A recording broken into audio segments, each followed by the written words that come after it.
Some of the corn is not as pretty today as it was 2 days ago. It's alive, but it's not pretty. Morning, everybody. Welcome to Monday. Makes me laugh on this paved road here. If you're not doing 70 mile an hour, you'll have somebody riding your tailgate. I was gonna kick on these pivots last night. We got water here, as you can see. Came down. I got no juice. My fuses are hanging. So I called the after hours number. Told them, hell, no need to ruin somebody's Sunday evening. I go, just make sure I'm on the list for first thing in the morning. Apparently it's not first thing in the morning yet. I assume they probably start at 8. It's 7:45. Let's go check the other pond. So we have 2 oat fields left. That field right there, as you can see, it's fully headed out. We are done irrigating it. It's on its own from here on out. Once it starts to dry down, we'll go and swath it and either chop it or bale it. And then we got one on a pivot back by my parents' house. It's 20 acres there. They are some damn good oats. They got tall. They got a lot of water early, so they grew like crazy. Not like last year's oats where they were like 5 foot tall, but I mean, they're a good 3 foot tall. That's pretty damn impressive. Got enough water in this pond now and kick on the second pivot. So that one, as you can see, it's running. It's the one that was stuck the other day down in the bottom. What we wound up doing was backing the sprinkler back up right to the edge of the wet spot and then sending it around the way it's going. It's still coming around. It'll come around this side. We might try going through there when the pond's starting to run out of water. We just didn't want to do it right as the water turned on, because last thing you want is water going in your pond, a thunderstorm, and a stuck pivot. We're like, that is a bad combination. So let's get this guy going. You remember how this works, right? Turn the wheel, push start. And we're up and running. It's nice to see this half of the farm having some real crops growing on it. Since we put up this pivot, we've put most of the water over here and kind of just left this farm to be dry land. Which last year, hell, that worked pretty good. I mean, we had all that rain, so we had a pretty good dry land crop. But it's fun to actually be really farming it now. Alright, suppose we better head towards the shop. Okay, so let's talk about Saturday night. So when I left you guys, I was racing the storm home. Well, it finally showed up like an hour later. Seemed to take forever to get to us. And it had a ton of wind. Crazy amount of lightning and thunder. Heavy rain. Minimal hail. Not bad. Sounds like everything got at least 5 to 6 tenths of an inch of rain. Neighbor on the other side of the blue shop there said he had 2 inches in his rain gauge. And judging by the river of water that was flowing across the road, I would agree. But now I've kind of spent a little bit of time yesterday and now today checking over our hail damage. So it's not pretty, but they're still upright, so they will grow out of this. It's just a setback. Kind of one of those things, don't look at it for a couple weeks and then it'll look better. But yeah, it was really close to being a very bad storm. We got lucky. I know other people weren't as lucky, but we got lucky this time.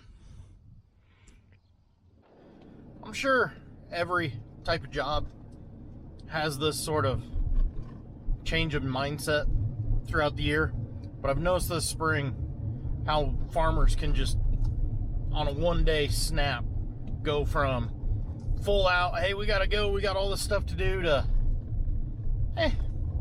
we don't really gotta hurry, we got time. This spring it's been like that. You know, we're going like crazy for a few days, and then because of the way water's going, or we catch a shower and all of a sudden you got like 2 days where you're just like, I don't need to be in a hurry. And then 2 days later, your brain just snaps back. Oh man, we gotta go, go, go. And then like 4 days later, you're like, It's been it's been weird. I don't know why I'm noticing it so much this spring, but, you know, like a week ago, we were chopping silage, I was spraying, we had tillage, we were planting feed, we had all this stuff going on. And then we get done and we hit this weekend and it rained, and just all of a sudden I just snap back into the sitting on the couch sounds nice right now. I don't know. I'm assuming every job kind of has that, you know, whenever you got projects going on, and then you get a big project done, and then it's like, hey. Anywho, see, Bart already unhooked the other rake to get the weed chopper going. At some point today, we need to unhook the row planter to get the drill hooked up. And other than that, I really don't know too much of needs done today. I mean, we got a million little projects we can work on, but when it's all gloomy and overcast,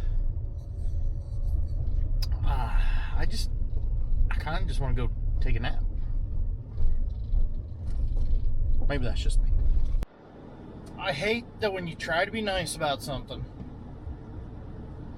and you get burned, and you just think, man, if I was just an asshole from the beginning, this problem wouldn't have happened. So, I believe I talked about this earlier. It's now after lunch, by the way. It's 2 o'clock, in fact. Got caught up with stuff in the shop this morning, and then Blanca and I just got all the seed plates taken out of the planter.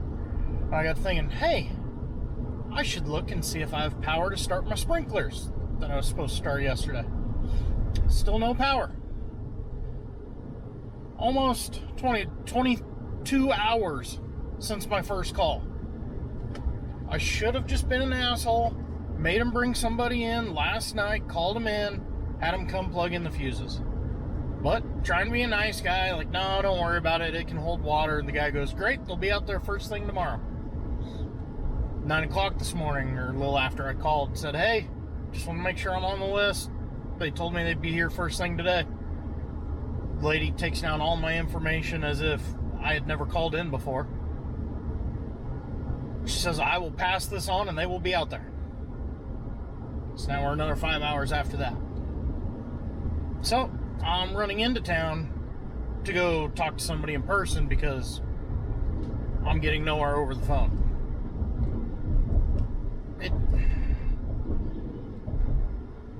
It's frustrating. It's my own fault. Next time, just be the asshole that makes them come in. So apparently, they came out to look at it at some point and decided I need an electrician. But they didn't call for whatever reason. Because the lady, as soon as I said my name, she goes, I remember your card. She goes digging through her pile of work orders, and she goes, oh, here it is. He just wrote, needs electrician. I go, was he not going to call me to tell me that? Then she got really confused, tried to call him, he didn't answer, and she goes, I'll keep trying. All he wrote down was needs an electrician, so I guess I need an electrician now. I mean, I'm sure that box is supposed to be black like that, right?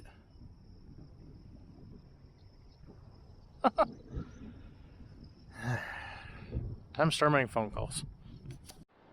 Okay, so the power company just called. That black burnt stuff is definitely the problem. Lightning struck somewhere. Called the electrician, sent him a bunch of pictures. He said he would get this way as soon as he can. Problem is, we got a lot of water in there. I'm gonna go board a little bit off. See, this is just frustrating because I didn't make them come out yesterday to look at it. I could have known last night I needed an electrician. Maybe had the electrician here by now.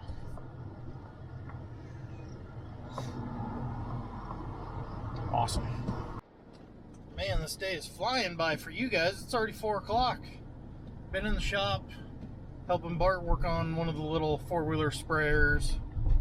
Trying to give Pinchy a hand. He's servicing the tub grinder, stuff like that. But right now I need to run over and check on Cameron's irrigation water. He's not here today.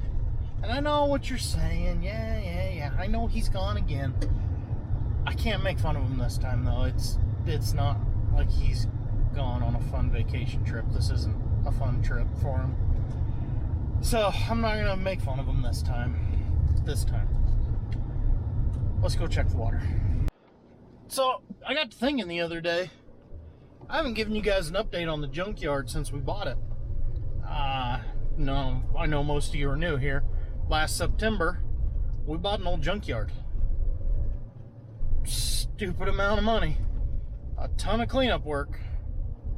But we had an idea. So let's go take a look at it, shall we? Oh, look at that. We're already here. So if you remember from that video, this was kind of the main drive getting in off of that road. There was all kinds of stuff right here, all kinds of stuff right over here.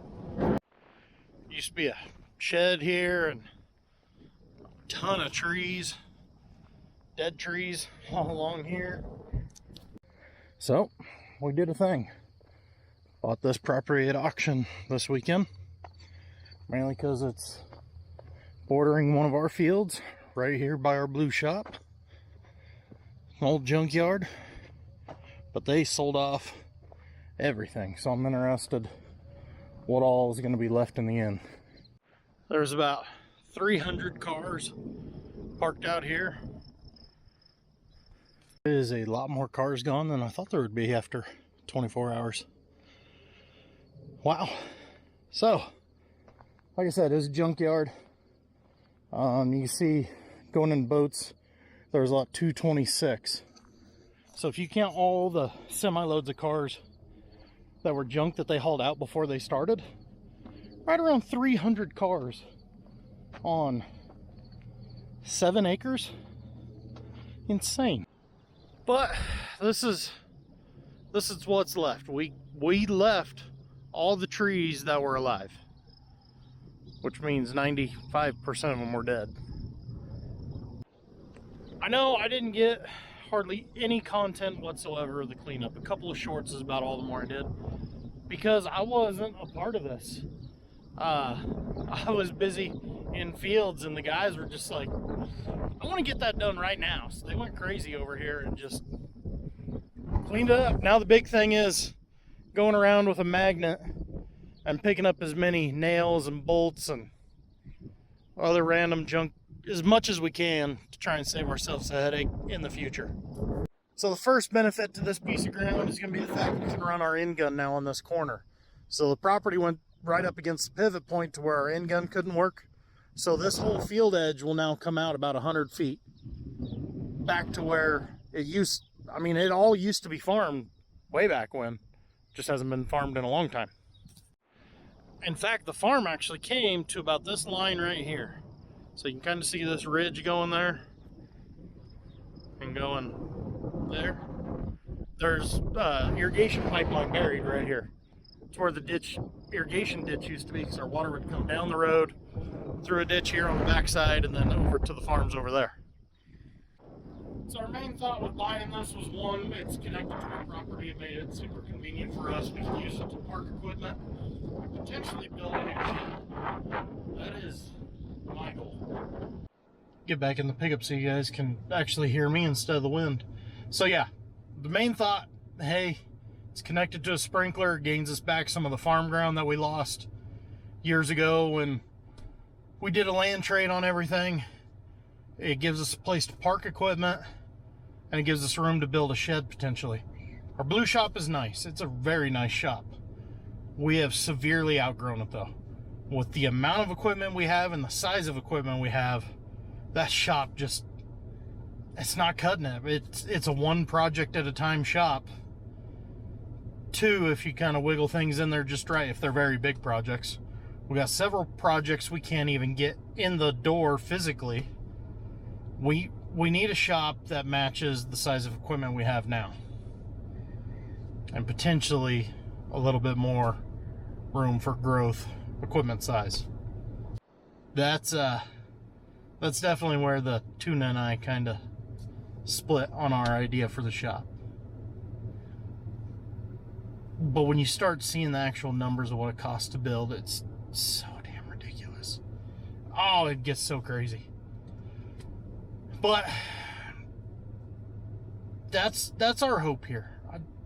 I wanted to touch base on it because I hadn't talked about it basically since we bought it in September.